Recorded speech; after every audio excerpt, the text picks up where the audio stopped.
For those of you who have been in my world for a while, you know that I talk a lot about the inner work. But what does that even mean? What is inner work? Well, I spoke about this with an incredible mindset coach and my good friend who describes it as the work of you. The inner work is about choosing to heal and to grow, to become your best self, and at the same time, become an expander for other people. Showing other people what's possible as you move through your newfound discoveries of how to human in this world. And what a gift to give to our students. Again, we're just taking a mirror and holding it up to ourselves in order to take better care of others around us. This conversation is juicy, and I am so excited to share it with you. And if you're feeling stressed, my book, 24 Ways to Find Calm in Your Busy World, is now available to podcast listeners for free at empowerededucator.com/ebook. Here you will find 24 ways to feel more ease and more joy by noticing the things that are all around you that are usually out of sight. I did all the work for you, and it's yours free. Download your copy today at empowerededucator.com/ebook. Remember all the passion and vision you had when you first went into teaching? Feeling like building young minds and creating community through your work would make a lasting impact on this world? Well, those days may feel like they're behind you now because you're exhausted, stressed, and overwhelmed and frustrated, but I'm here to tell you it doesn't have to be like this. In fact, the love of teaching never really went away, but it absolutely needs transformation. Welcome to the Take Notes podcast. I'm Jen Rafferty, former music teacher, mom of two, and certified emotional intelligence practitioner, and I'm here to light the way for you. In order to create a generational change for our kids, we need to shift the paradigm away from the perpetual stress and overwhelm and into a life of joy and fulfillment. This is Education 2.0, where you become the priority, shift how you live your life, and how you show up both at work and at home. So take a sip of steamy morning coffee and grab your notebook. It's time to take notes. Hello, and welcome back to another fabulous episode of Take Notes. Today's guest is incredible, obviously, because she's here on this podcast, and I only have incredible people on this podcast. But this particular person is someone I've known for quite some time, and I'm so excited to start this conversation and share it with you, because Amanda is a trauma-informed subconscious success coach. She's a mentor and advocate who works with women on the rise who want to self-actualize, grow, and live a more expansive life. And I just want to pause here for a second, because although she works pretty exclusively with women, you just separate that word, just put the word human in there, because I would like to think that as teachers, we get to do this too for our kids. So this is why I'm so excited about having her here. And her expertise in trauma education and processing and neuroplasticity and metacognition and various somatic and subconscious modalities really help break apart old conditioning in order to live a truly free life.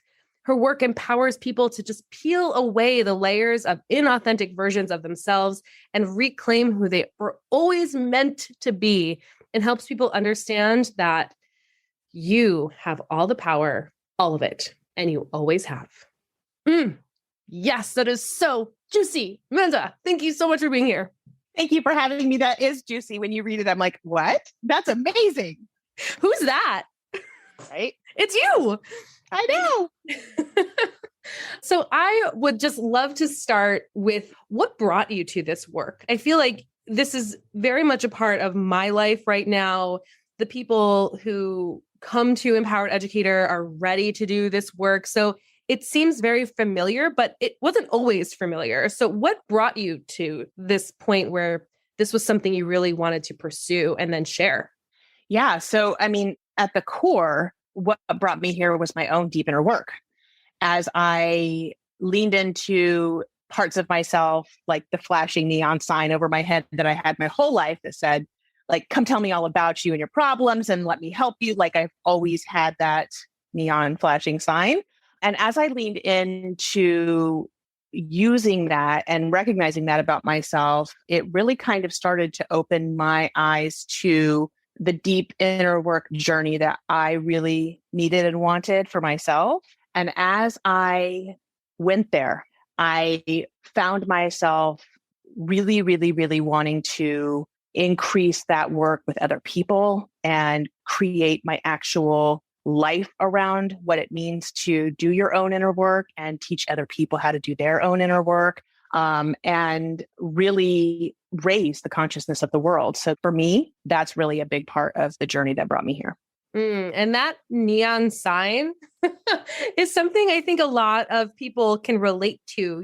Oftentimes I've observed, especially teachers, you're the person that people go to for help. You're the person who people go to for support or advice or whatever. And in coming to this space of raising consciousness, understanding our brain, we know that in order to serve, we have to actually do the work ourselves. And when you say inner work, I would love to just explore that a little bit, unpack it. And what does that even mean? Inner work in your worlds?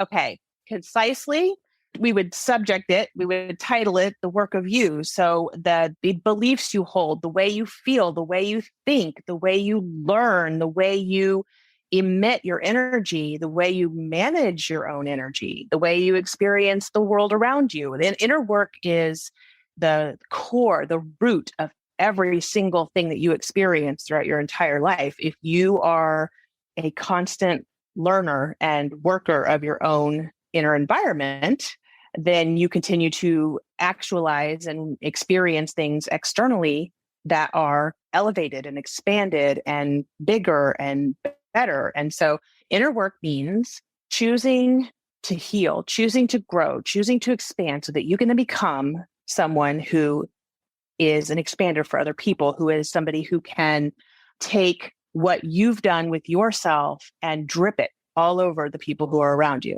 That's what I call inner work. I love the visual images that I'm getting here. Big, expansive, almost paint-like drips on people who are in your world. But as someone who has also been doing this inner work for several years, and that's really part of what Empowered Educator is all about. It's holding up a mirror with compassion, with the intention of understanding you need to go deep in order to grow up. You can't see me right now if you're listening, but I'm kind of like doing this opposite hand motion with my hands, like growing up in one way, but going deep in the other way. And you have to do both. And if we really want to show our kids, our students, really the next generation, the way to live this highly conscious life, we have to do that ourselves. 100%. The deeper you go, the higher you go. Like, it's correlative. Right. And so for those people who are just coming to this work, it can sound very heavy and daunting. And I think even now, a lot of that stigma is getting taken away about even just seeing a therapist, right? No one thinks twice about joining a gym or having a personal trainer or going to a nutritionist. But up until very, very recently, I would even say COVID was probably the shifting catalyst for this change in conversation about, like we've all gone through this collective trauma. Of course, we're all seeing a therapist. Therapists are booked out until 2025 right now. So it's coming around, but even just being comfortable saying, I would love coaching, support, guidance on some of those things that you were talking about, just like I would go to see a nutritionist or a personal trainer. So how has your experience been, or what have you observed in just that shift of that conversation? Because I imagine people listening are either like, yeah, or they're like on the fence. Because if you're a heck no, you're probably not listening to this podcast. Right. And I was just going to say that audience is not here. Right. And so my observations are, number one, we're in a consciousness revolution, no question. The amount of waking up that's taking place gives me goosebumps. And with that energy that's in the collective energy in the world right now, we're growing our self-awareness, we're growing our awareness of other people. And with that comes the ability to be more compassionate, less judgmental, And there are certain stigmas that are breaking down organically because of that, because the more aware we are becoming, the more we are open, the more we are accepting and non-judgmental, the more we are increasing our own consciousness and the consciousness around us. So I really feel like it's similar to like a domino effect. The more people who are waking up and who are engaging in this a new way, the ripple effect is starting. It's starting to dismantle all that stuff. Yeah, for sure. And you keep coming back to this phrase non-judgment. And I guess I want to start there. Can we talk about non-judgment? Because that is definitely one of the biggest obstacles that I've observed people have when they just either first start getting this work or first coming to this work, or when they're in the process of doing it. It's quieting that voice of judgments. Can we talk a little bit about that, and how do you approach that with the people that you work with? Absolutely. I could talk about that for days if you'd like. The way to non-judgment is through choosing curiosity instead. So as a natural byproduct of people waking up and opening to more possibilities and more ways of doing things, that breeds curiosity, which then naturally starts to erode judgment. So non-judgment is, from a place of non-judgment, anything is available to you. The moment you begin to experience judgment around things is the moment you start closing doors, closing opportunities, closing options. So it's a massively important part of the inner work that we get to do, is to become that non-judgmental observer of ourselves so that we can lead our own life and our own learning journeys with curiosity and teach in the same way. Yeah. And that is a place to unlock a whole new world of existing. And what I've also seen, and, I just feel like we're going to keep creeping down these rabbit holes over here. Once we have this non-judgmental space and we open up to new possibilities and curiosity, well, then that starts to lead to desire. And that's a place that can be really scary, because if you are living in this world, in this role, in a way that you've always been, perhaps because that's the only thing you thought was available to you, or perhaps you're living with expectations placed on you, either, explicitly or implicitly. When we start to get rid of this judgment and we live in this land of curiosity, and then we start to think about, well, what do we actually want? That can be really scary, especially when we start questioning things like, what are my values? What's important to me? Am I even worthy of wanting more? Right? So yeah, I want to talk a little bit about that. Okay. Yeah, totally. First of all, I'll creep down rabbit holes with you anytime.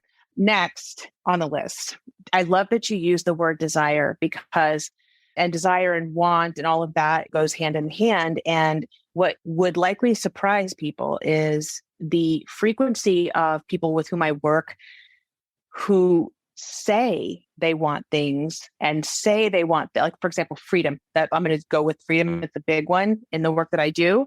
And once they recognize that's available to them, that becomes incredibly scary, because with freedom, there are no more of those safety conditions that you grew up with, right? Now, everything is available to you. Now, you feel more responsibility for claiming the things that you say that you want and all of your desires. The way you start thinking about what you want and desire changes. And what we know about the brain is that change is unfamiliar. So the moment we disrupt that old way of being, that kind of like cocooned, conditional way of being, we are in the unfamiliar. And the second we get there, the brain is starting to shut it down. So when we look at wants and desires, freedom, whatever, through that same lens, it's important to, and we're going to go down a rabbit hole if I say this, I know we are, because I know you know this. When we start working through the unfamiliar and we get into that space, then we get to start working with our nervous system, because then it's important to start making it safe to have everything that we want and to hold the freedom and the space and the wants and the desires and the new ways of being. So this type of thing starts to stack. Everything is connected, and wanting and desiring through the lens of a more open, more aware space isn't always as amazing as we would want it to be, but it is so, so worth it once you start to do the work. Yeah. And, self-regulation is one of the most important integrative tools that we do in Empowered Educator, because it's one thing to be inspired. It's quite another thing to integrate the practices when you're actually living your life, right? So that self-regulation piece is essential. But I want to go back. So can we kind of go through a scenario together? Because one of the things that is something that keeps popping up is time. I don't have enough time. I never have time. There's always stuff to do. I get up at 5:30 in the morning and make the kids their lunches, and we're getting everybody breakfast and dressed and finally in the car, and they're dropped off at school or on the bus. And then we get to work, and then everyone comes in, and then already it's 3:30, but I have papers to grade. And then I pick up the kids and they have violin practice and soccer, and then it's making dinner. And then all of a sudden it's getting everyone ready for bed, and I have to go to bed, and then I have to do it up again in the morning. That's the thing, which even saying those things out loud, I feel like I need to take a breath myself. So I would love to just go back and use that example that you gave about freedom and talk about that scenario, which I know so many listeners right now can resonate with, right? I'm regulating myself right now because as you were doing that, I was like, okay, calm down, right? Because what's so interesting about the concept of freedom and how we think about the things that we want and desire and all of that is when you have a list like that, and that is the way you are thinking about the things that you need to do in your day, right? That's the running on list like that is how it comes through. What if I said that the reason it comes through like that is not actually because it's like that, but it's because that's how you believe about it. That's how you think about it. That's how you view it. And therefore, the result of that is that's how the day plays out every single day after day after day after day. That is one of the biggest moments, that goosebump moments is what I call them, awareness moments that people have in this type of work is, wow, I can create a completely different experience based on how I think about things, how I perceive things, how I believe about things, what I do with things like a task-oriented day, right? So when you were running through that list and I was over here tapping, that is one of the most common things I experience when people first come into this work is that's how that they truly believe that that is their reality, when in fact, their reality is a product of how they think about what's going on. Simply stated. Yeah. So let's dive into that because this sounds so real because that was me, right? And I know that throughout all of the people that I've worked with through this work, so many of these task-oriented days and structures come through as the reality. And it's pervasive in then everything. And part of the reason why this work is so important for you as the teacher in the room is because you're not only able to experience your day differently, but your students are experiencing you differently. Your partner is experiencing you differently. Your kids are experiencing you differently. Your dog is experiencing you differently, right? So this is the work. This is the work that's the lifelong journey work. But to kind of just crack the door open a little bit, where do we start? Where's a safe place to start? Every time I get asked this question, I answer it in the exact same way. The answer always is awareness, non-judgmental awareness, preferably.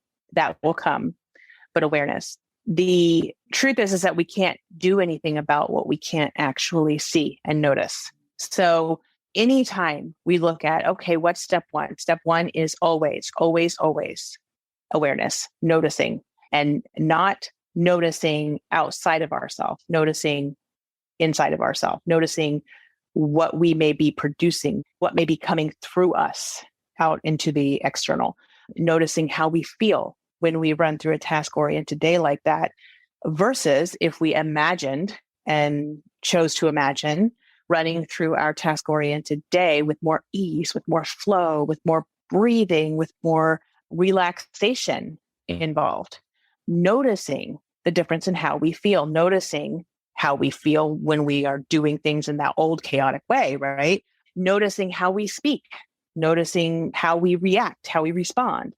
Awareness and metacognition, the self-awareness and metacognition go hand in life, in the world, and in the classroom, including kids. Two parts of the same thing. Self-awareness and metacognition, they rely upon each other. So step one, awareness, preferably non-judgmental awareness. Wow, that's a huge piece of everything. Building blocks to everything else has to be that, because you, like you said, you can't change what you don't notice. And something that you talk about, that I talk about, is data, right? We're just kind of collecting data.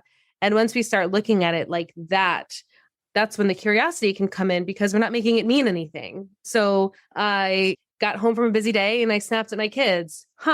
That's interesting. And it doesn't have to mean I'm a bad mom. It doesn't have to mean I'm fill in the blank, whatever.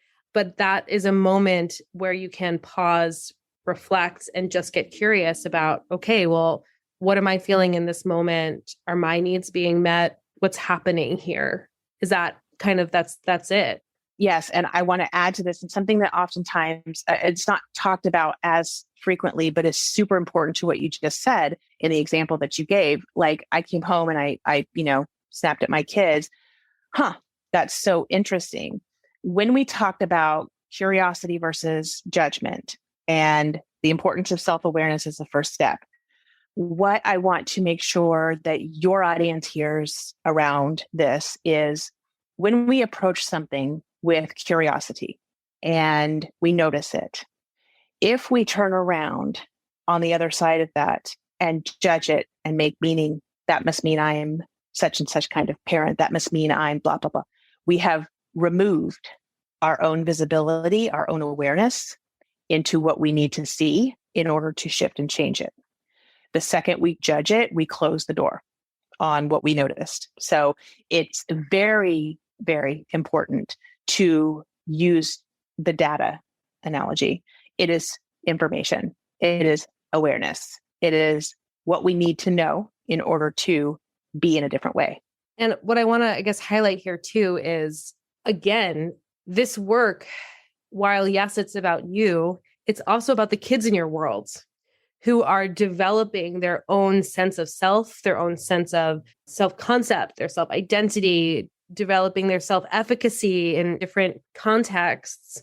And when they see the adults in their lives consistently, I mean, I could cry just talking about this, consistently looking at their actions as data so they can learn and be better. That example is so much stronger than any social emotional learning video you can stick up on YouTube. I mean, that's the stuff that just drives me crazy. That's not it. That is missing the mark. This work that we're talking about right now serves such a greater purpose that goes beyond you. It goes into the people that you interact with, especially the kids. So I know that you do work with a lot of women, you work with a lot of moms, a lot of people who have children in their lives. Can you talk a little bit about the impact that this work has as that ripple effect? I absolutely can, and would likely go on for days if you let me. So as you mentioned, I do primarily work with women, but I have all boys, all sons, right? And I grew up with all boys in my house. So when we talk about, goes into the drip effect situation that I talked about earlier, when we talk about the children, we'll just say the children, the next generations, right? Whether they are ours or ours in our classroom or ours, whatever, being a highly conscious expander for them is the way. We don't really recognize or understand. And this is in large part because of where we come from. It's the historical ways of being that has taught us that things like do as I say, not as I do, right? That's one of the things that will send my my rooftop ablaze, right? It's very frustrating to hear, but it's okay because it comes from where we come from. And it's our responsibility as adult humans in the consciousness revolution to embody what it means to be highly conscious and non-judgmental and be the example that we want our children to then take forth into the next generations beyond them. change is not coming because of what we say. It is coming because of what we do.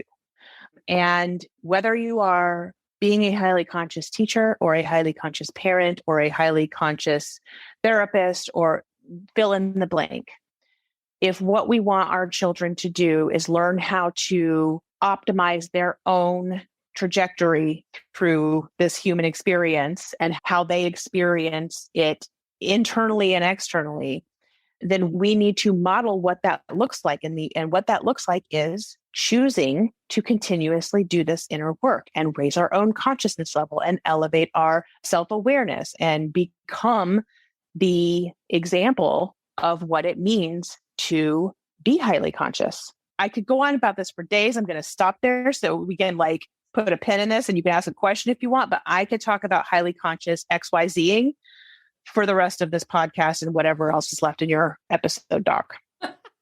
Yes. And that sounds wonderful. And I think maybe we do need to continue having this conversation, but I want to clarify something because I know what this means and you know what this means, but I want to make sure that everybody listening knows what this means. What does highly conscious mean? What does living consciously mean? Highly conscious, I'll take this in the direction of highly conscious parenting is what I'm going to talk about most. And so I'll use that as an example of how to explain what it really means. Highly conscious parenting, for example, means recognizing the importance of self-regulating and self-growing and self-expanding in order to impact and affect outside of you, beyond you. You are the cause of the effect. You are the drip. You are the expander. Everything flows from you. And to be someone who is highly conscious, whether it's a parent or a teacher or whoever, means that you recognize the distinct difference in what it means to tell something versus do something. And that you recognize that while we all have separate trajectories and paths, that there's still a connectedness that means what we do is what matters most, not only to our own experience, but to the experience of literally everyone and everything around us. It is a higher level way of thinking about where we contribute and how we contribute. Are we contributing to the increase in enlightenment and consciousness and things like that? Or are we contributing in the opposite direction, being so self-aware that you can make new choices for your own self, that you become someone who is inherently aware that what you do ripples out from you. So it is about making sure that you choose to demonstrate what it means to do what we have all been sent here to do in this human experience, which is heal, grow, and expand for not only the benefit of our own soul and our own soul's divine journey, but that of the other humans who are here sharing this experience with us. And correct me if I'm wrong, but this is what you mean when you say that you have all of the power and you always have. 1,000%. Absolutely. Absolutely. Absolutely. Everything flows from us. Everything. And that's a big responsibility. It is a big responsibility. And therefore, I'm sure I'm triggering all of the people who are like, okay, well, I thought that I wanted to be highly conscious. I thought that I wanted to do this work, right? But this is, it's important to where we went in the beginning of this conversation, becoming aware and understanding things like desire and want and freedom and how big of a responsibility that feels like. So as the same with highly conscious anything. But here's the cool thing. Let me just co-regulate everyone who might be listening. Here's the cool thing. When you lean into what it really means to be highly conscious and do the work and become more highly conscious, you begin to open up the spaces and around things like freedom and wants and desires. And that becomes a lot less big and a lot less scary the more open you become as a highly conscious person. So if you're going to choose one thing to go after and become super self-aware about, let's go for highly consciousness. Highly consciousness, high consciousness. I think either of those work. Yeah. Because that's it. You either are there or you're not. And that big responsibility, I think at first can feel heavy. But as someone who has done the work herself and the people that I surround myself with, and Empowered Educator touches on these things. Like, this is highly conscious education. This is about making informed choices and being self-aware and understanding self-regulation and knowing this higher purpose that you have. All of this is connected. That is where the freedom is. sometimes this false sense of freedom because it feels comfortable. But if we really sit with it, we can see where our limitations are until we start to open this door and we realize those limitations are always self-imposed. And we get curious as to what's beyond them and what a beautiful example to set for that next generation.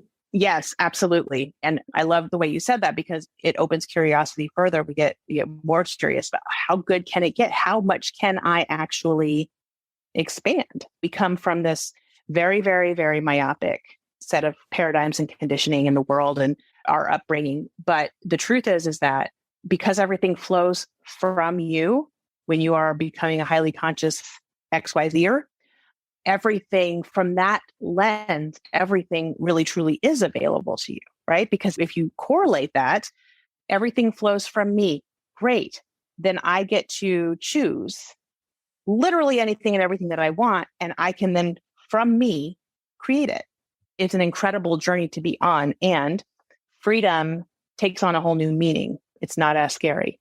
Things like freedom. So, yeah. So to bring it back to that example of that task-oriented day in this, right? Now, if we kind of peel the layers a little bit and we start to look at that same day through the lens of a higher consciousness, what can that look like? And it could really look like anything. This is why I didn't say what does that look like? What can that look like? Because it looks like something different for everybody. But what can that look like from a higher conscious perspective? Yeah, well, the general answer to that is it can look like abundance. There's an abundance of time. There's an abundance of minutes in between everything. It can look like that. But really, ultimately, what it comes down to is it can look like choice all over the place. That's one of the things that we lose inside of a task-oriented day in the way that you described it, right? So in that description, we are not at choice anywhere in that. We are at the effect of.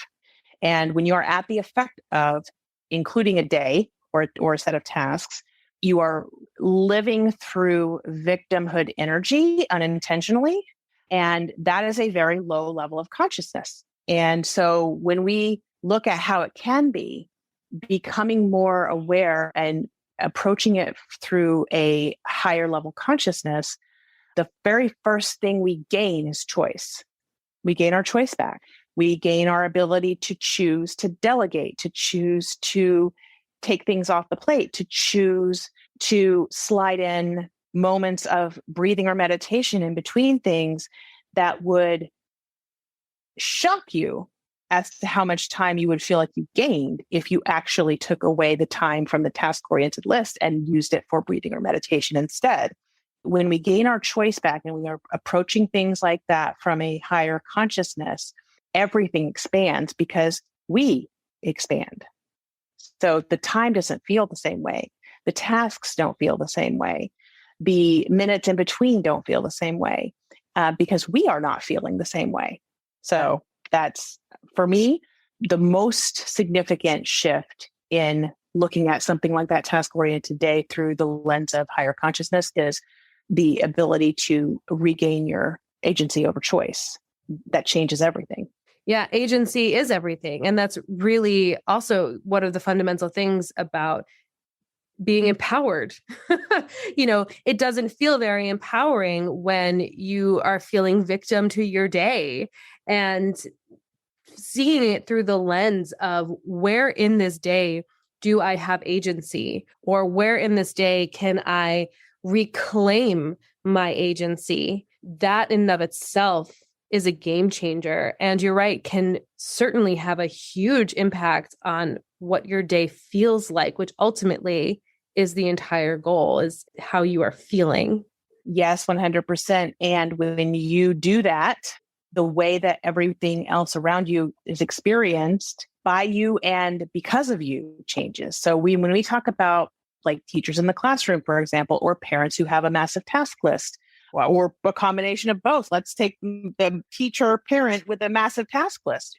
In that scenario, the options that you have, things like stopping every hour and taking a breathing break with either your classroom kids or your children, or before you go into the grocery store with your kids, we're going to sit and we're going to regulate for a second. We're going to make sure that we walk in there feeling how we want to feel, not feeling how we feel because of everything else that's happened today, right? So yeah, the point is to do everything feeling exactly how you want to feel. And that is something that people, I think, really underestimate. People really underestimate the fact that not only is that important, but it's 100% possible.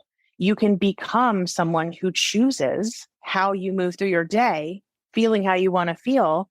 And the result of that is you are teaching the people around you that the same is possible. So when we do this work, when we prioritize these things, when we expand, it changes everything that comes behind us in our wake. And that just gives me goosebumps. Yeah, same. And that again just reinforces that you have all the power, always, all the time. I love that you keep saying that. It's so, so true. You do. You have all of it. Maybe I'm saying it because I also need to hear it today. Moments of vulnerability there, and I think that's important. I wanted to share, in that moment, I suppose, because this work is never done.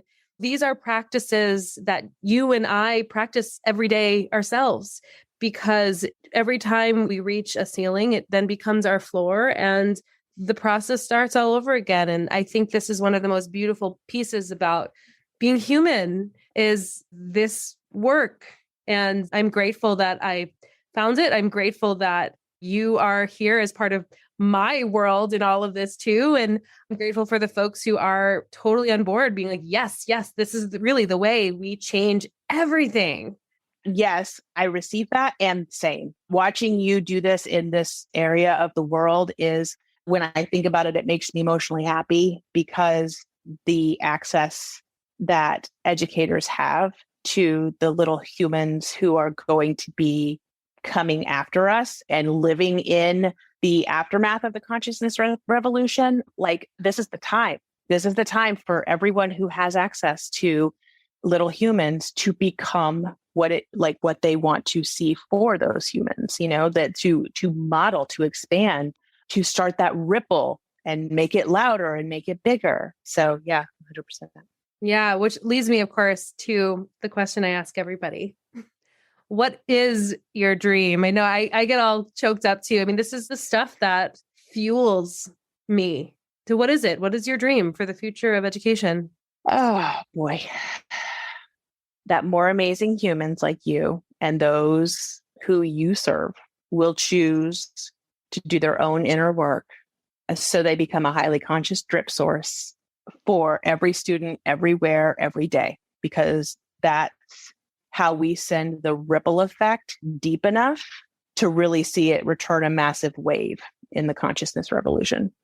Yes. And I know personally, I've already seen it with my own children. I know you've seen it with your children. I've seen it through the stories that my clients talk to me about with their children, and not just their students also, but their children too. They're watching us very closely. And if we are going to live this life and leave it better than how we had it, this is the good stuff. This is the way. Yes. Amanda, thank you so much for your time and your gorgeous talents. This has been spectacular. Thank you for having me. It's been a blast. So if there are people who want to know more about you and your work, or how to get in touch with some of these new ways of experiencing this journey, how can we do that? The spaces and places that I'm in most is through the Lit Factor, which because that's where we hang out.